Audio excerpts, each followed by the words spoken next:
दोस्तों, जो जनहानि, माल की हानि, क्षति होनी थी वो हो गई। वो अब पूर्ति नहीं की जा सकती, उसे रोका नहीं जा सकता। अगर कटान हो रहा है तो अब उसकी रुकने की संभावना बहुत कम है। अगर बाढ़ आ रही है तो वो आ ही रही है लगातार। सितंबर का महीना हो गया, मगर जिस प्रकार से पुनः पहाड़ों में बादल फटने के साथ में तबाही हो रही है, वह भी अब नहीं रोका जा सकता है। बशर्ते क्या ऐसे ही होगा? प्रश्न तो ये उठता है। यूं ही गंगा माता या यमुना माता या कोई भी नदी नाला गदेरा यूं ही अपने वेग से हम लोगों को त्रस्त करता रहेगा?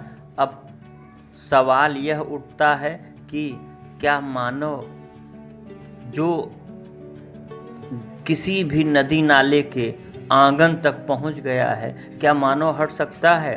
क्या मानव अपने हट के खिलाफ जाके, अपनी प्रकृति के खिलाफ जा कर के क्या प्रकृति का साथ दे सकता है? अगर साथ मानव ने दिया प्रकृति का और प्रकृति जो चाहती है उसकी पूर्ति हो गई तो शायद ये दृश्य कम हो जाएंगे। मगर अगर यूं ही लगातार प्रकृति का दोहन चलता रहा तो याद रख लेना, आज आपको नहीं समझ में आ रहा होगा मगर प्रकृति इतना निष्ठुर हो सकती है जिसकी हमने बस एक झलक देखी है।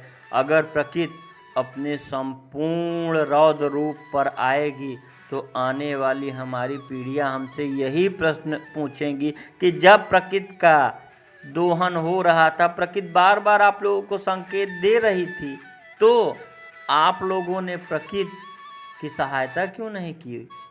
यह प्रश्न तो प्रकृति जरूर पूछ रही है बार बार। और हम लोग क्या कर रहे हैं कि जो बार बार गलती करते हैं वही गलती को बार बार दोहराते हैं।